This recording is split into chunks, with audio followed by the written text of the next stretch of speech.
tech companies are reporting that only 1% of graduates are ready for the job market. How you go from academic, theoretical concepts of technology into the real world. They were giving me work to do that was beyond I didn't have the experience, so they were really just throwing the work at me, and I had to, sink or swim. I was enjoying that role. I was getting to do so much, but I had a new manager come in, Peter O'Keefe, and he said to me, "Noel, you've been doing a great job, but I'm going to give you some advice. It's your first job. You should move on." There you go. Yeah, best advice I got, really. What did you learn about tech from working in the world of consulting? Interestingly, part of that job was definitely people skills. The reason IT gets a bad rap sometimes is sometimes we can be a little bit arrogant about what we know in IT that other people don't. And cybersecurity is your insurance policy to make sure you get to keep the doors open. Noel Toal, a top-tier technology leader, recognised as one of Australia's top 50 CIOs by CIO magazine in 2022 and 2023, and a member of the elite CSO 30 list for 2023, celebrating the top 30 cybersecurity leaders. With over 30 years of experience across major organisations such as Brightscreen Victoria, SS&C and DPV, Noel has driven exceptional results in ICT operations and cybersecurity, earning praise from the Department of Health. Noel's expertise spans data analytics, cybersecurity, cloud computing, digital transformation, and emerging technologies such as AI and automation. Let's jump into the conversation with Noel to learn about his incredibly inspiring career journey in technology and cybersecurity. Great, so Noel, thank you for joining me today. Thanks for having me, Anton. Really appreciate it.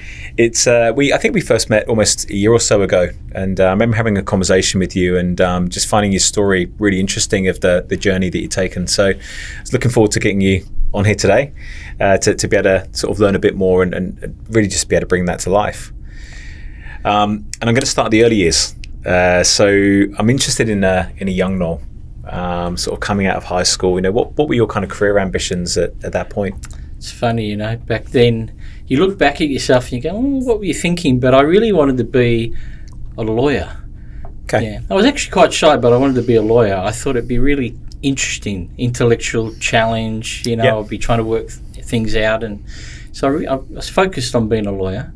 Yeah, okay. And then IT started to come out, and they started to have books in the library about computers. It was all new, no one understood it. But I was curious. I always been curious, so I started reading the books and thought that seemed interesting. Then they got a computer lab, but no classes. But I thought, let's play in the computer lab, and then I thought I'll do night school, ICT, because I didn't have any classes at my high school. So I thought, just wanted to find out a bit more because it looked interesting. So I started doing those classes. Yeah, I learned a bit more again, and then I've been doing a part-time job, so I had some money. I wanted to buy a computer. Yeah. Now, probably no one remembers it. Spectrum ZX it was. It was, hooked up to a tape, an audio tape. That's where you recorded to, no hard drives. And I played with that, and then I really fell in love. Like, IT was just really interesting. So I pivoted. Yeah, right. I said, I want to be in IT now.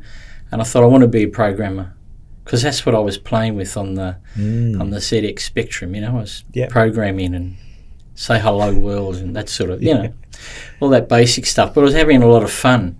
And so that's what led me into going for an IT degree. And I thought I wanted to be a developer. Yeah, okay. Given that it was only new at the time. I think what you're talking about there, particularly the tinkering with the Spectrum ZX, which I do remember, you get instant feedback. Yes. You write some kind of code or you write something in, you hit return or enter and something happens. Absolutely. Or it doesn't happen. But I think it's quite an interesting probably way of learning as well. It's very hands-on in that sense. It was very creative because you could make something and then if it didn't quite work you could fix it and then you got an outcome and you would get an outcome quickly. It just was like I was getting that kind of feedback as I was working with it, It's a very quick feedback loop. Very quick feedback loop, yeah. And I saw, as you mentioned there, you studied business and computing at RMIT. Yeah, that's right. Yes, I was going to ask you kind of why, but because you had the business element in there as well. So we kind of hedging your bets No, of where you could go? I've always been interested in business. Yeah. And even from back then, I always thought that what was IT for was to help with business. So I've always thought business was important, having a business understanding, and that's why I kind of went that one. I did take some computer science courses as electives because I wanted some really technical bits too. Yeah. Sometimes say, should I have done the extra year and got the dual degree with an accounting degree? Yeah. I didn't really like accounting. So so I didn't. Yeah, that's fair. But that's an important lesson, right? Because I think there's a lot of people that persevere for the sake of a certificate. Yeah. But it sounds like you got what you needed from that experience. And your first role, if I understand correctly, out of university was with Hiportfolio. Yeah, that's right. As a tech support consultant, I think is what you ambiguously called that on your resume. It was a funny role. I mean, I was really lucky to get that job because when I came out of university, it was one of those recessions, really hard to get a job. And so some people I had been on the course with who were really talented, really good, they were off making fences and things. Like they were struggling to get into IT. And I was doing lots of applications. I probably had 100 plus applications, I was getting a lot of no's, no interview. Really hard to find jobs then. And then I saw this role for an experienced developer and I just thought, I'll give it a crack. It was a COBOL developer. I applied for it. Yeah. And the owner of the business rang me up. He said, Noel, that was for an experienced developer and you're just out of university. I said, I'm just trying to get my foot in the door. He said, well, I've got this opportunity that I've been thinking about. Chris Shannon was his name, great guy. It was his business. He said, I've got an experienced developer who's also having to do the IT support, which is taking him away from what I need him to do. They were a startup business. By that stage, you already had National Australia Bank as a client, so they're doing well, but startup. Could you come in, support him, do a bit of both? You'll do a bit of IT support. Yeah, great. You'll do a bit of development. I thought, why not? Okay. I was planning to be a developer. I'm thinking, well, I'm getting development. Yeah. But I also get this other experience. So of course, I jumped at the opportunity, and that's when I started there. Now, while I was there, after would it be 18 months or so, he said, Noel, we're growing really fast. You got to make a choice. Which way do you want to go? Now, I would have thought, starting that role, I would have said developer, but actually I realised developer was not what I wanted to be.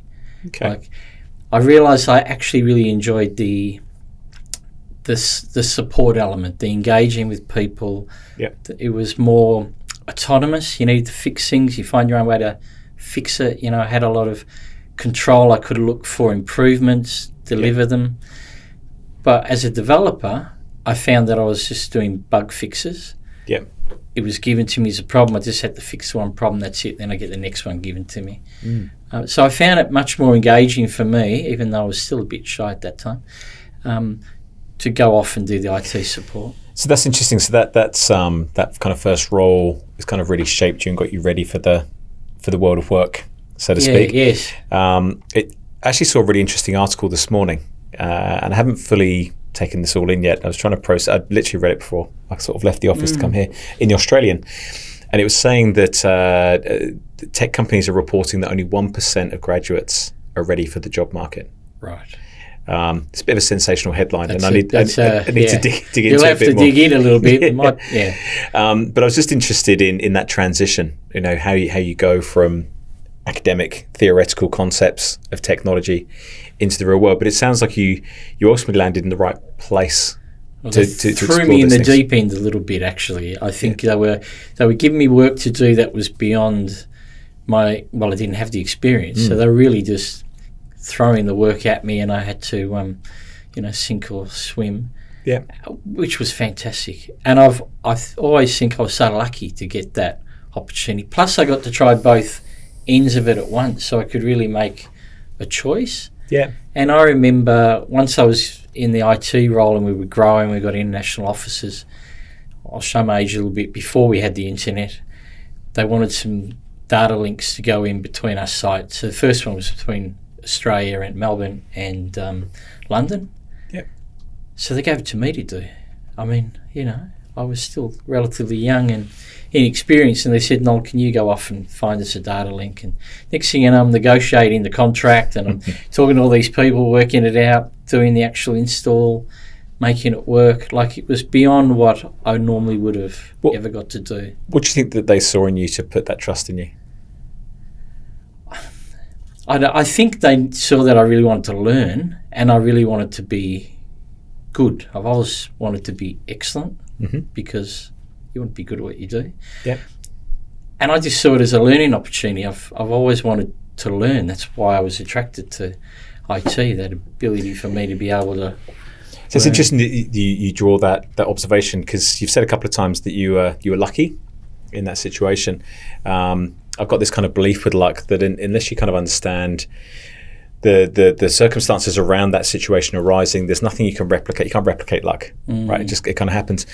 But what I heard, just through your very brief description of your kind of late high school years and into universities, a curiosity mindset. You went away, you got a computer, you did night classes. You went to university, you kind of did the computer science classes there as well.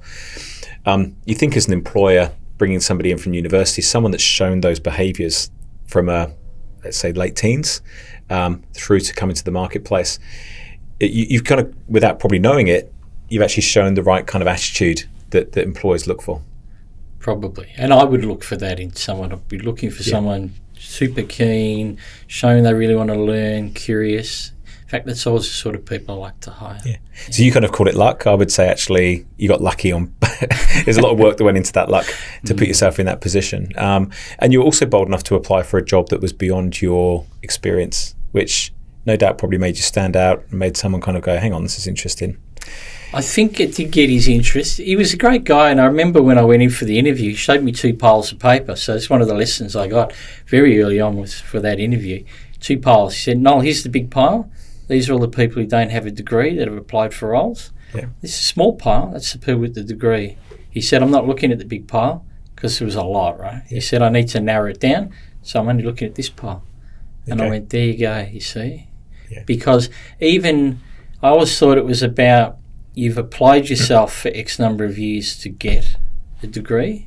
Yep. And I think that's what he looked for, application of yourself to want to achieve something for a period of time. Yep. And so he picked those people first, kind of on a motivation level, I think. Yeah, that makes sense. And I guess, at that point in time, technology is still evolving. You're looking for people that have got curiosity, smarts, and have probably had the aptitude to go off and study it and take an interest in that as a vocation. Yeah, I think so, But changed a bit since then. So. And rightly so, right? Things shouldn't always continue in the same vein. After sort of 3 years in that role, I saw that you moved on to Brightscreen Victoria. I think Brightscreen, is that right? Yeah, that's right. So I was enjoying that role. I was getting to do so much, but I had a new manager come in, Peter O'Keefe, and he said to me, Noel, you've been doing a great job, but I'm going to give you some advice. It's your first job. You should move on. There you go. Yeah. Best advice I got, really, because I could have got too comfortable and enjoyed the work. And so I went looking for a role. And it's nice when you have the blessing of your manager to go and, build yourself up. And I saw the Brightscreen one. They were brand new. They were newly established. They wanted the inaugural IT support person. Had 7 or 8 sites. I thought, this would be exciting. Yeah. So I went to do that, but I only lasted about 9 months. They were wonderful. I was busy. I was going all over the place. Just wasn't technically challenging. I'd come out of that really technical environment, and now I was doing work that just felt too simple. And so I decided to leave. When I said I was leaving, they said, no, we'd offer you more money, but that's not what you want, is it? I said, no, I really need the challenge. It sounds like in these early years you had some really insightful people around you, giving you some really good advice, which is you don't hear very often. I was so I won't say lucky because we've discussed. You said lucky, but but it was really helpful. Yeah, good people help, and it's something I've always remembered. I try to help other people now early in their careers because it is important. What also like there is you had the courage after 9 months to understand it wasn't the right role. And you do see that very often. Someone goes into a role, they're successful, they stick around for 3 or 4 years, they go somewhere else, they realise, hang on a minute, actually this isn't the right fit for me, or the right thing isn't happening. But too many people get worried about, I think, sticking in that role for the sake of their resume looking right.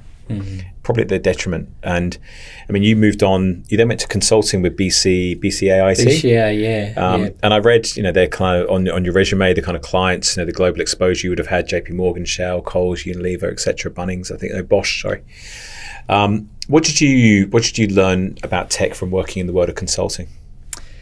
So that was exactly the role I needed at that time, because every day was a new challenge. Because we were called in when they had problems. So it wasn't when things are working well.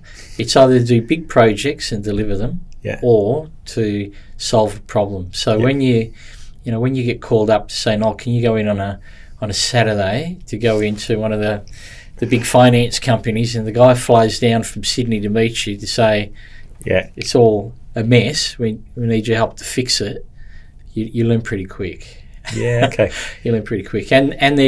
But interestingly, part of that job was definitely people skills, because these were the clients. And I remember one day getting asked, "Noel, could you go and visit this client, because they're a bit upset with us at the moment?"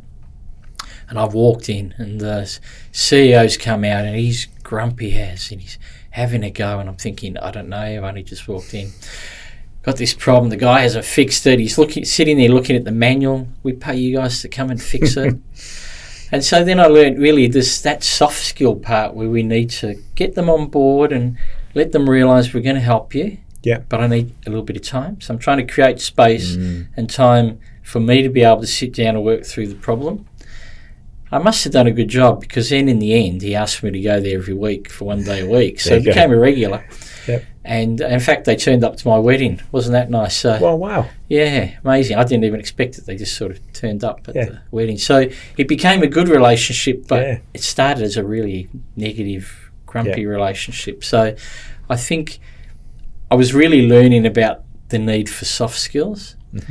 And I was lucky enough to get my first leadership experience there in that role. So we had a project for BHP Petroleum back in the day, and we were cutting them over from Noel to Microsoft. So there was 2 of us senior engineers. We'd go in during the day, we'd go around and we'd set everything up ready for the cut over that night of all the computers. So we'd done the back end already, now we're cutting the computers over.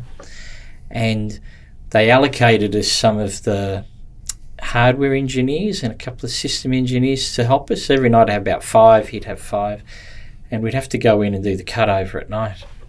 And we obviously had different styles, but I didn't realise it, because he'd be in one area, I'd be in another. We'd be running these teams. And what I would do is go, how many have I got for the night? Okay, we've got this, let's divide it up evenly. So you've all got, say 5 to do for the night. You all go off and do it. I'll wander around and I'll give you support. And we were consistently finishing early and going home. So we were getting done in a good time. So one day when one of my team members was not well, the company said, "I will give you someone else, Noel, from the other team for your team." Thinking, okay, that's all right, I'll take him. But I didn't understand why. I just thought, well, that's useful. But now they're short one. But that new person, when he came in and I did that, I gave that division, equal division, there you go, I'll walk around and support you. He said, "No, I really like it. Can I stay in your team? Because that's not how we work in the other team. The other team, they gave me one bit of work, I do it, I come back, I ask for another bit." Interesting. Bit by bit. So then I really got that lesson about empowering people, giving them the opportunity to go off and then supporting them. So it's about, here you go, that's what you got to do for the night, but I'm here to support you. Get it done. And they were getting it done quick. And they were happy, right? Because they still make some extra money, but they get home a bit earlier. And so that was a big lesson. And one of my team, I could see was technically better than the rest of them. He was really sharp. He could be a system engineer. He was a hardware engineer, but he could have been a system engineer. So I used to give him the laptops. And I said to him, "Laptops are harder. I'm giving it to you because I know you can do it. Like, you're good at it, right? So I'm going to let you do it. But I'm here still to support you." My mistake that I learnt, because because it's good to learn what you did well and what you didn't do well. What I didn't do well was when we finished that project after 6 months, I never told the company that he was actually a superstar and we should make him a system engineer. And he ended up leaving after a few months and going to join someone else as a system engineer. So we lost someone good because I didn't take the opportunity to say, hey, this guy's a superstar, we should do something positive with him. So I've always remembered that. Develop people, recognise them, give them the opportunity. Don't let it go. It's interesting, isn't it? Those kind of early years of your career, there's so many lessons and so many things. And it sounds, what I was hearing, there's a couple of things I've taken away from that is, it sounded like you kind of replicated the environment that you came into. So you managed as you were managed when you first came. You empowered, you trusted people. You talked about the Data Connect project that you took on, but also you almost applied. It sounded like a kind of scientific approach to learning with the instant feedback, experimentation, learn what works, what doesn't work, repeat, abandon this. Even as you kind of moved into leadership, you're very mindful in the way that you've kind of gone about crafting and developing your skills. You may have never reflected on your kind of your own learning style like that, but it's interesting, the consistency to hear that from you. Yeah, no, I never thought about it that way. I was just thinking what was going to get me a good outcome. After this, you joined SS&C, it's a DST, I think as it was at the time, or maybe you returned, because I think they were the same group as Hiportfolio. I wasn't quite sure. Yes, it was. So Hiportfolio went off and got bought by a large organisation. So actually DST Systems initially were the ones who bought them, and in the end DST Systems got bought out by SS&C. But they were a very large, multi-billion-dollar international company, and they rang me up and they said, Noel, we got a few problems, like backups aren't working properly at night and a few things. You want to come back? We can offer you more money. And it's a different environment now. We're a bigger organisation, lots more opportunity. I thought, I'm having fun where I am. I remember when they rang me, I was actually at Bank of Melbourne in doing what at the time was Lotus Notes rollout. Right, when they rang me, and I'm thinking, I'm doing some pretty good stuff where I am. I don't need to move. And the company had already told me that they were going to look after me and help me develop more. But they said, no, come in for a chat. We're a good org. So I went in to see them, and the chief operating officer there, I'd never met him before. He was new. As they were now bigger, the guy said, I've heard good things about you, Noel. We'd love to have you here. How much do I have to pay you to get you? And I thought, I'm just going to give him a ridiculous number because I don't need to move. I was happy. I'm learning. I was doing exciting work. And then he said yes. So I thought, okay. That's probably it then. I'm supposed to move, right? So then I joined. I think at the time it was only about $60,000, but it seemed like I could never need more money in my life at that time. And so then I moved back. But I moved back as a senior system engineer, not in a leadership role. I saw that. So because you then spent about 13 or 14 years with that organisation, and I think senior system engineer, and you worked your way up to regional head for ANZ through that time. So it was a pretty key time, those mid years, I would say, of your career. So how did that transition come about? And you obviously had some leadership experience in that previous role. But how did that then kind of grow, and were you a natural leader? Well, I told them I wanted to be a leader. So if you want me, that's what I'm looking for. I'm looking to become a manager. And the BCA, when I was leaving, said, no, we know what you want. Don't go. We're going to give you that. Just give us time. But I felt that the other one was going to be a better long-term, big international company, in the finance sector. I thought it'd be really... So I went with that. So they knew when I walked in the door, and they had agreed to mentor me. So the manager that I came under there, the IT manager, she was mentoring me to eventually take on that role. And so they did give me some, mini leadership for projects, etc., to give you a bit of leadership experience. So I did those. And when the IT manager left, probably a little bit earlier than we planned for me to transition, they were actually thinking of going to market for a replacement because I really was still a little green, not quite ready for such a big role. But I put together a proposal and gave it to the CIO and said, this is the problems, this is how I could fix it. Yeah. Will you give me a go?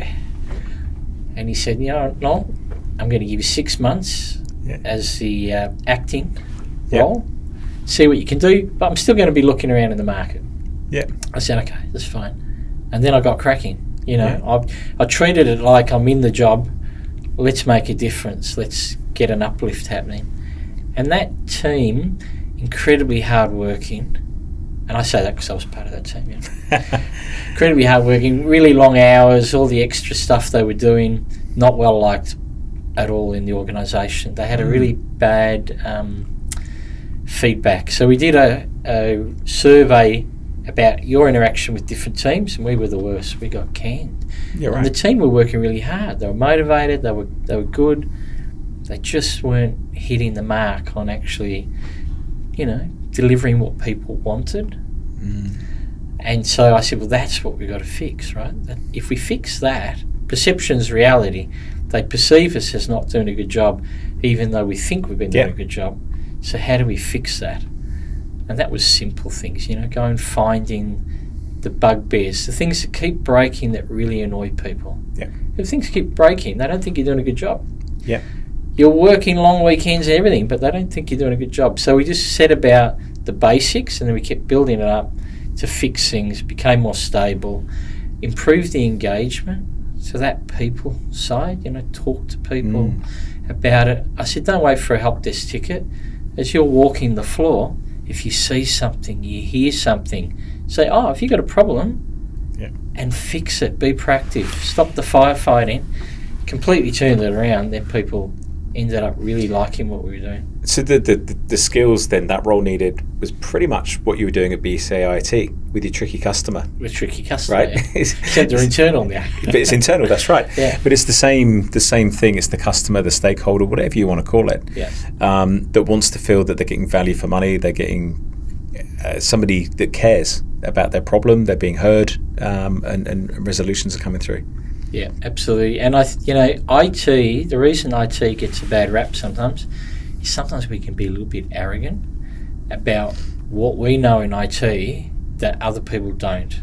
Yeah. The acronyms and the way things are. We know that, but they don't know it. But of course they don't know it because they're good at something else, right? Yeah. And what I was trying to do with that team was, let's make sure we respect their skills, because they're far better at doing the accounting or the sales or the development or whatever it is their element was than we are. Yeah. We can't do that bit. So get the mutual respect, and then we had a really good relationship. And we took on some really big work. In fact, in the end, because my team had unique skills, we ended up transferring the whole main core product that they were selling to the banks, etc. We converted that to Unix so they could go off and get bigger customers. Guys, interesting. Today you've name dropped Lotus Notes, Novell, Unix, Cobalt. I've heard them all. Right? There's a trip down memory lane for sure. I also read later in your time there you developed a software development lifecycle environment across Melbourne, Sydney, Bangkok, the UK, and China. Yeah, it's a pretty diverse set of countries, different personality types, cultures. How did you navigate that? That was a very interesting time. Technically challenging too at the time. As you say, different personality types. I think it was just about engaging with different people, and we did have in those early days some video conference capabilities, so I could, apart from going to visit people, you could actually do a little bit of video conference. We had early problems with speed and things, so that put people a little bit offside. So it was about trying to, show them we want to resolve those issues. The work you do is important, because the Chinese one was the hardest one. I always thought it was the great firewall of China that actually made it very difficult. Once we got around that, and we had to do some engagement with people over there, once they allowed us to kind of circumvent that for work purposes, everything sped up, and then they were really engaged and on song. It was just really melding people together, I think, just to all support each other. It was like building a football team. You've all got your different roles, and if you all do your role well, as a whole, we'll win. Yeah. Right? But if you just focus on your bit and don't support each other, then we're not going to win that premiership. We're just going to be good at what you do. Does that come naturally to you? I think so. I think I like team sport and I like winning. Yeah. And I just want I've always wanted my teams, if I'm leading them, to be the best. If I want to be the best, then I need everyone else to be the best. And isn't it much more fun coming to work when you feel like you're the best at what you do, rather than people think, oh, you're not doing a good job? So it was about, let's just be the best. Have some fun. Yeah. And let's be the best at what you do. And if you make a mistake, we've all made the mistake. Let's all help fix it. So it was a real creation of a team, despite the fact that we were geographically separated. Yeah. It's mindfully creating that culture. I think such a key part of leadership, particularly in tech. But I like the way you described that in terms of creating that winning mentality, being the best, and giving people a purpose to come to work to strive towards. Yeah, because people get highly motivated by that. Like, they want to come in. You've got to recognise their effort, right? Of course, But once that happens, and then other people outside the team start recognising, because they're doing such a good job, it is a cycle then. It just keeps going, which is really powerful and really lovely to see when you're leading that. Yeah. Yeah. And then they don't really need you, you think, oh, they're doing so well now. Yeah. That's the dangerous place, because the minute you step back, you realise how critical you are to that team. After almost 14 years, you left DST. Yeah. How was that? That must be quite tough, spending that amount of time in an organisation, then making that decision to move on. Yeah, and I look back and say, should I have left earlier when JP Morgan rang or some other ones were ringing me up? But I was actually really happy with that team. We were doing lots of technical work. It was really a fun environment. I had a great team. We were doing interesting work all the time. But when I left there, it was a little bit of a change. But I had done an MBA. I decided it was about time to do an MBA. Okay. And the reason I wanted the MBA was a couple of reasons. One was I kept asking people, what's the difference between management and leadership? Like, I wanted to know the answer. And we get these trainers in and different consultants, or you go on a course, and ask them all this question. And the answer they gave me always sounded like management. Like, I couldn't see what the difference was. I'm thinking there must be a difference, right? So if I did an MBA, they'll teach me the difference. So what was your conclusion? Yeah, in the end, I always give this simple example. My conclusion is, think of it like a pirate boat. I like a pirate boat because it's fun, right? Yeah. So you get a pirate boat, and the captain of that boat says, we're going to go to the Indian Ocean because there's boats that go through there with lots of gold. We're going to plunder those boats. We're going to have lots of money. Then we'll go to this port over here. We'll have a great time. Going to do whatever they're going to do there. And then we'll go to the next location, right? And that's what we're doing. That's the vision. That's what we're going to do. But then you've got to have your first mate to actually say, well, we've got to trim the sails, we've got to get all the goods on board, so we've got the food and we've got the water and you've got the cannonballs and the actual management part, so that you can deliver the vision. Yeah. And what a modern day leader is, we do both, right? So we've got to switch between setting the vision and motivating the people and getting them in the right direction, so they're all right direction, but then managing so they've got what they need to do what they need to do to get there. So that was where I kind of landed with the difference between the two. Yeah. Yes, that's a good metaphor. I think it's also knowing when someone needs management and when they need leadership. Yes, absolutely. Depending on what they're coming to you, what problem, or sometimes people need enlightenment to the big vision again, because they've lost sight of the North Star. Yeah. And other times people have a specific problem where they need you to be a manager and help them through what they're doing. That's so absolutely how it works. Again, that the kind of listening element. On leaving DST, you SS&C, you had a complete career pivot, and you became an owner and CEO of Metro Cartons. Yes. So talk me through that. Well, See, because the other thing I wanted out of an MBA was to understand business and speak the language of business. And I'm thinking if I'm supporting people in the business from an IT perspective, I need to understand it. So I'd done the MBA and I thought, I've got a bit of an idea. What better way to really understand business than to own and manage a business? So everything is, the P&L responsibility is entirely mine. The hiring of the different people, all the different roles. I need to understand everything. So I immersed myself in that. Yeah. And of course, because I had IT as my background, I thought, well, my competitive advantage has to be the fact that, I've got an MBA, so I should be able to use that sort of knowledge. But I've got my IT skills. And I looked at what was happening, and I saw that the big competitors, because it was cardboard boxes in the time, so the big competitors would come in and someone would ask for a quote, they'd go there, they'd take the details of the box, which are pretty standard, right? Size changes, board grade changes, but it's not rocket science. And they'd go off and 2 weeks later give them a quote. And I thought, I could disrupt this. I'm just going to get a tablet, which is what I did. I created a little app on there. When I gave it to salespeople, they could go in. I'd preset their negotiation limits, so I knew I could make money, but they had the ability to negotiate in a range. So on the spot, the salesperson could say, I'll give it to you for this much. The customer would say, I get it 3 cents cheaper from whoever. And they'd say, I'll give it to you 5 cents cheaper. Yeah. Because if you think about a salesperson, they're best when they're in front of somebody. Absolutely. So I was enabling them to do their job on the spot.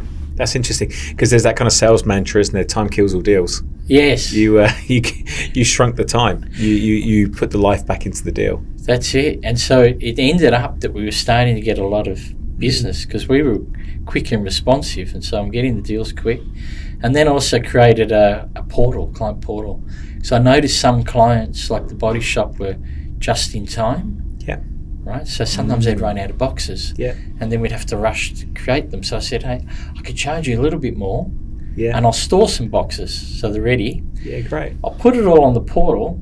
You'll get an alert when your stock's running down. Yeah. And you can order online. So through the portal you can order. And so now you're informed of what's going on. You'll never run out of boxes ever again. Starting to sound a bit more like an automotive production line at this point. And they went for it, and they liked it. And then I did it for another customer and another customer. Of course. Yeah, and so it was applying a bit of that IT side to it just to shake it up a little bit. Yeah, that's fantastic. Look, and that was obviously very successful because after a few years you actually sold the business to Probac. Well, my intent was actually not to stay in it forever. So I thought if I annoy the big guys, someone will come and probably buy me out. Or I'll attract private equity interest and build it. And I did have a lot of discussions with private equity, and we're thinking about, do I go that way? Do we invest and really scale it up, or do I exit? But I love IT. I love IT management. And I say, so after that you returned to corporate life with Access Health as the GM for technology. So healthcare is kind of a newish sector, I suppose, albeit kind of medical equipment. In that sense. So how did you kind of find, after being away from tech for 3 years, kind of coming back into it? It's a little bit of a shock to the system to come back, and I was a bit worried whether I'd have trouble getting back in because things move so quickly. But that organisation actually wanted someone with a business focus, someone who understood business and could be a bit more commercial and would think more strategically about how you use IT to drive value, not just the deep technical operational level. So that's why I got into that role. And the first few weeks back were quite draining. The brain was really trying to catch up with everything, and I had obviously done some pre-work on it. I hadn't left IT completely. I'd always been keeping my eye on it and keeping abreast of things. But that first couple of weeks, deep diving, trying to understand the business, because I hadn't been in that kind of healthcare before, apart from breast screening. I hadn't been in service delivery. So that was all a bit new, but it was really exciting, and it was an inaugural role. Okay. So it was inaugural general manager, ICT system. Or it's like having a boss again. That is different, isn't it? But I don't mind. I get along well with people. Yeah. My view is, if I do a good job, then you don't need to manage me very much. Yeah. Right? And the CEO is very busy. Yeah. So a CEO will put the focus where they need the focus. So if I do a really good job, you're like, I don't need to be so focused on Noel. I just need to get my regular reports. If I'm doing a bad job, you're going to focus more on me to fix it. So I thought, that's fine. I'll just run my show with my team, and which I built from scratch, and we will deliver. And if I do that really well, then we'll have pleasant conversations. That's it's almost like another sports metaphor, and I really like sport, but they say an umpire's had a good game when no one notices him. Or her. Yes. It's that's, when you notice the umpire, then someone's unhappy somewhere. That's right. Yeah. You spent 6 years in that role, and then you moved to where you are today with DPV Health. So how did that kind of movement come about? Yeah, I saw that DPV Health, they were nearly merged, two organisations nearly merged, and they were hiring a brand new executive team. So new CEO, building a new executive team, newly merged. I thought, now that looks to me like an opportunity. That is where they're going to want to shake things up, they're going to make a difference. You're going to have a whole lot of motivated new executives wanting to work together. I thought, what a great environment. I would love to jump into that and really deliver, I thought that'll be exciting. And so I put my hand up for it and got the interview, and thankfully. And then they took me on. Again, they were interested in the commercial element as well as the... That's great. And I think that probably describes the journey of tech, right? I think when you first came in, it was a kind of newer concept tech, and how it was being embraced in business, and computers starting to appear, and everyone learning to type and log in and basic stuff, and then it kind of rapidly evolved. And you're right, in the last probably 10, 15 years, becoming integral to the business strategy is become more important within tech, and I think that's only going to increase, by the way. Yeah, I think so. I hear more companies these days referring themselves to as a tech company that does. I'll give you the example. I think Transurban refers to themselves as a tech company that does tolling solutions, or road solutions, for example, which I think is great. It really does speak to the emphasis on tech as a differentiator, which ironically is what you did with Metro Cartons, right? You kind of went in and recognised that we're talking about cardboard boxes, but the way that tech could actually disrupt and enhance that business model in terms of the go-to-market side. That's what's so much fun about tech, right? That's right. You can really make a difference. And businesses more and more, as you say, are turning digital. The traditional businesses are changing, and they're going with digital business models. And I think the modern CIO is not just a more senior IT manager. They're a strategic business leader these days. Yeah, and it's interesting because I did hear you describe yourself recently as a CIO plus, and I was interested. What does that mean? Well, there's a couple of reasons for that. Someone told me that. Someone said, "Noel, you're a CIO plus." I think you should own it. I've only ever heard you talk about it. So. Well, then I'll own it then. I think it's a good one. There's a couple of reasons. One, the organisation itself gave me some non-IT teams. So over time, I've accumulated more non-IT teams, which has been really good and strategically useful. Yeah. As I rolled out the CRM project, I actually had some teams that would be the initial users. Yeah. So I've got all of the reception admin across all the 19, 20 sites, the interpreters, and what we would call the intake team, which is kind of the contact centre, doing the initial referrals, etc. So they're like my plus side to my IT element. And then the other part of it is really, because I keep thinking about CIOs as being the plus. So the other plus for me is we don't have a CISO, I'm the CISO. Yeah. If you know what I mean. Yeah. I mean, I've got really good people working for me, so it's so really they do the hard work, But we're trying to set the vision and we help deliver. So I've got the CISO and the CIO, but I'm a CIO. So that's the other bit of the plus, is really that cybersecurity, because I think it's the thing that obviously everyone needs to be really careful Absolutely. With a lot of dollars going into that side of things. I think I read somewhere you talking about this, but in terms of the tech and the security budget, in terms of how they should be separated? Yeah, I just now I have this discussion with people frequently. Yeah. Because if you they allocate a certain percentage of an IT budget. They say, okay, IT should be a certain percentage of the overall revenue, and then we stick cybersecurity in under that. But my argument is there is not a company around anymore that can open its doors if it doesn't have cybersecurity in place. Yep. Like if you don't have it, if we just save the money and turn it off, no cybersecurity, you're going out of business. Yep. So if it's that critical, shouldn't we separate that out so that when we have to do cost cutting, cycles, the way cycles go. Yep. So when you do have tougher economic times and you have to pull back a bit on your IT ops, maybe not do so many projects. Yep. Let's not have cybersecurity as part of that overall budget where you've just said, I need you to cut 5% or 10%, whatever it is, out of ICT budget, because that means you're pressuring cybersecurity. Yeah. And I'm saying cybersecurity is your insurance policy to make sure you get to keep the doors open and you don't get bad press, etc. So why don't you separate that out? So that's the cost of doing business. The other bits we can not do so many projects. That's fine. We can drop these things a bit, but you can't stop doing the cyber. So I think there's also, and I agree with that, by the way. I think there's also a conscious thing. Again, you'd know this much better than I, but you see the reports that, let's say, 90% plus of cybersecurity issues are human error, not technical error. Yeah. So the minute you make it a technical problem, you're actually ignoring the fact that your problem's probably going to come from your people side of things. Yeah. So actually separating the budget, separating out your mindset around security, I think is probably a good thing for business, rather than just saying, it's a techie problem, so we're going to stick it with those guys to sort out. It's true, and that's what I say to the business. It isn't an IT issue. There's a technical component, but it's definitely not just an IT issue. There's a real need for a culture, cybersecurity culture throughout the whole business.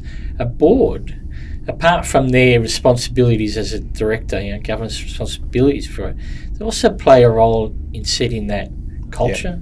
The CEO, the executive, it's got to flow all the way through. And I like to do it with a no blame, because one day you're going to make a mistake. Yeah. And I've heard too many examples of organisations having some big breach and someone's done something, they knew they did something, they clicked on something maybe they shouldn't have. Everyone says, did you click on anything? Anyone? Yeah. No. 2 weeks later you find out, 2 weeks after you've been initially, you've got a big problem. Yeah. So really we're trying to drive the culture of it's no blame, sometimes you're busy, sometimes we all make mistakes, but don't make the mistake of not telling ICT that you think you just clicked on something you shouldn't have, or you downloaded something you shouldn't have. If you tell us, we'll get onto it, we'll fix it, it won't be a big problem. But you don't tell us, we're now got a massive problem. Yeah, that's right. Yeah, so it really is that culture of we're all in this together, we're protecting the organisation. In our case, we're protecting, very importantly, client data.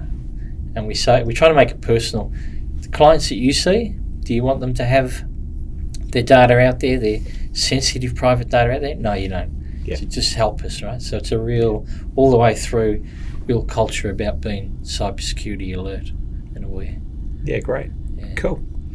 We're going to move to the next sort of phase of our conversation, what we call the lightning round. So this would be interesting. This is pick and mix. I've got no idea what's coming up, and I know that Hayley's added a bunch of new questions to this. So I wonder, I hope you put good ones in, Hayley. Just some special ones for you, actually, I think. No, I'm joking. So if you could take, I'm not a croupier, as you can tell. I've never worked at Crown.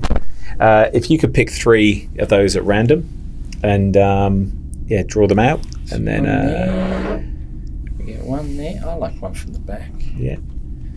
And then if you could, one at a time, flip it over, read the question, and then shoot from the hip. You know what? I need my glasses. Yeah. Yeah. Too many years of looking at screens. It's not old age. It's too many years of looking at screens. Yeah, definitely. Okay, it says, are you an early adopter of technology or a follower in your personal life? That's an interesting one. I do love tech, so I do like to play with it, even personally, but I don't need the very latest version of an iPhone. What I'm interested in is the very latest version of AI tools or some software apps that I find useful rather than the hardware. But yes, I do like to adopt the latest tech and play with it. The new Apple Vision goggles. I don't know what they call them, Vision Pro or whatever. You've seen these things? They're pretty cool, yeah. Yeah, they're pretty cool. Because they're also pretty expensive. I think they're about $5,000 is where they start. Yeah, they're right? pretty expensive. What price point would that need to look like for you to get excited and buy a pair? That's true. I think, well, I've got young children now, so that changes your perspective on what's the price. So before, I think that would have been, more early on the table than it is now. Yeah. But, if that was like half the price, which it will be rapidly, then it'd be interesting. I'm more interested in what that will do, what you could do with it, and if you think about people who are hearing impaired and things, like how you could use those kind of glasses, goggles, that sort of thing to enable people. It's a huge enabler. I was even looking at or reading about one application of being able to actually augmented reality sit in a room on a FaceTime with people. So you think when people are dispersed around the globe as well, with family and so forth, instead of just being on a call in this kind of 2D representation, but actually being able to be physically or feel physically like you're in a room with someone. And what's amazing about that? Years ago, BHP built like a 3D video conference room so that their board and their executives could feel like they're in the room with people. Yeah. Horrendously expensive. So that would have cost more than $5,000. A lot more than $5,000. So $5,000, if you can do that, it's a snip of the price. Yeah, that's right. So this shows you, doesn't it, how it's becoming more available to consumers, something that years ago was... Well, I think as well about managing teams globally, and the idea that you could put these goggles on and bring it. Again, the application is going to be, I'm sure there's a ton of other things, but I know something, maybe because I've got family overseas, that I kind of look at that and I can immediately see how that's going to enhance that experience. Absolutely. Sorry, it's supposed to be lightning and this is more like a thunderstorm. Yeah. The next one is, what does a work-life balance mean to you? So, look, I'm very lucky where I work, and there's a deep understanding that family is important. And so for me, it's about making sure I've got time with the family. So I don't want to be... I like to work around when my family are available, if you know what I mean. So after work, I try to finish by 6:30 if I can, 6:30. Get down, spend some time with the family. Once they go to bed, then I jump back onto work. So for me, it's balancing that. So when I can be available, spend the time with them, enjoy it. The rest of the time, get back to my work and do that. So that's how I balance it. But I like to make time for the family, and I don't want to be on my phone while I'm supposed to be engaging with my children. Yeah. And my wife, I think that's a bit disrespectful. So I like to put that to the side, knowing I'll come back to it then after. Yeah, it's great. Yeah. You want me to do a lightning one? Just do it. Coffee or tea? What's funny about that? I don't drink either. I was going to say, you ordered a hot chocolate. I ordered a hot chocolate. And the reason I do it's a funny thing. I used to drink tea, but I saw that people were a bit addicted to the caffeine, and they would get headaches or not be able to start their day. And I don't like things to stop me just being able to do what I need to do. So I went, I'm not going to have coffee or tea. And I don't normally have much hot chocolates. I like them if I go out with someone. But... no, nothing addictive like that I have to have that to be able to operate. That's for when I get older. When I'm older and I need to peck up, be a bit chirpy, maybe I'll try coffee. Yeah, awesome. I've got a few lightning questions for you as well that didn't come up on the cards. What are you most proud of in your career? I'm pretty proud of where I am now, actually. I think... been an amazing organisation and an incredible team, and we built these teams from scratch, and the organisation after merging is now last year won the Premier's Healthcare of the Year award, and IT's been a part of that, and we've been recognised with awards and nominations for things, and I think that really shows that we've created something special. And people are coming to us now asking for advice. What do we think? What are we doing? We ran a symposium end of last year, ICT symposium, and we had over 110 people from different parts, senior people from healthcare come to the event. Microsoft hosted us in their office, which was nice. Yeah. And the fact that we could do that and people were interested enough in what we've done to come, I think I'm pretty proud of that we feel like we're leading the way in some areas, and in digital health, and we want to keep doing that. So I'm pretty proud of my team and what they've done. Yeah, nice. Do you have any career regrets? The only one is that JP Morgan thing. Should I have taken the JP Morgan? Would have earned a lot of money, it would have been an interesting role. Should I have taken that?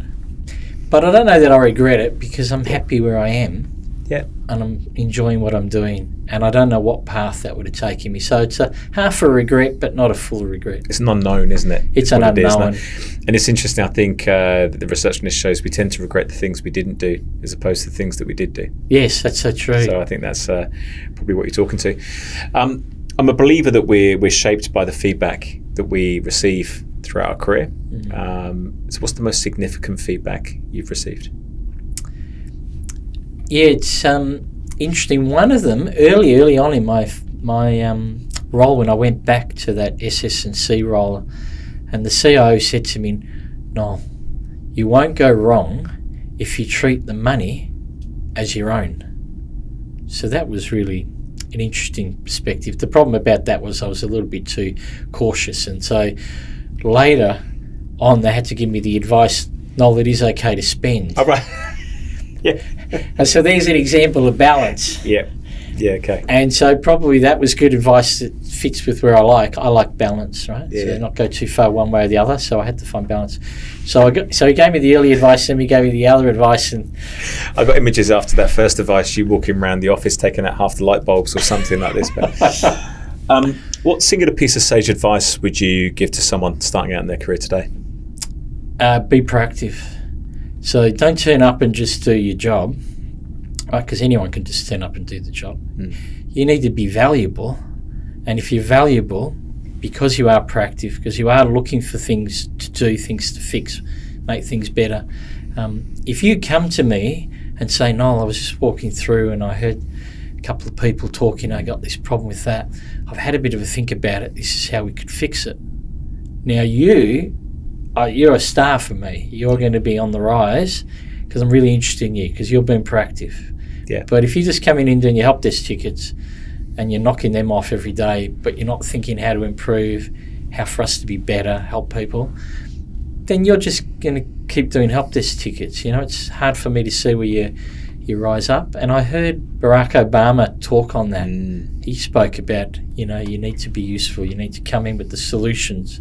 Yeah, I've seen that video clip. It's excellent. Yeah. Really inspiring. Really inspiring, yeah. And I think that's very true. So that would be a bit of advice for people who go into maybe the leadership side of it and are starting early on in their leadership side. My advice would be, so if I use AI as an example, I've heard some people say, lots of people actually, I can't see anything groundbreaking in AI at the moment. Where's the groundbreaking stuff for my business? And I think what you have to think of as a leader is your job is not to wait for someone to create groundbreaking. Your job is to say, how do I take that and use it in different ways to create groundbreaking? Right? So my example is, we all say Rome wasn't built in a day. And the foundations were built and then more's been built on top. And Rome, if you look at it, wonderful, but it's all little pieces that come together to make a whole. So you can create groundbreaking from pieces that you put together to create something amazing, groundbreaking, but don't expect someone just to come in and say, here's the groundbreaking tech, and you implement. As a leader, you got to lead, you got to have vision, you got to be strategic. That's what you got to aim for. You're building Rome. Doesn't get built in a day, but it'll be absolutely amazing when you built it. It's brick by brick, day by day. That's right. And I think you're right. Look, it's human nature to look for the silver bullet, right? The one thing that you can do that's small and it has the biggest impact, or the minimal cost for the biggest impact. And that's in everything, right? People's health, fitness, lifestyle choices, in business. And I think that's what I'm taking away from what you've just said is throw yourself in, small things, consistency, chip away, and that's where you're gonna see the results. That's it. It does pay off in the end. Yeah. Plus, it's exciting. It is, right? And it's also, I think, more interesting to be involved in smaller bits of technology that come together than invested in one big piece. Because if that one big piece falls over, you haven't got a lot else to fall back on. But these small bits you can kind of augment and add to as you go along. That's true. And I think the other bit that I'd give as advice with that is don't be scared to change your mind. So you might have said, we're going to put all these bits together, and this particular bit, you've said, we're going to do that.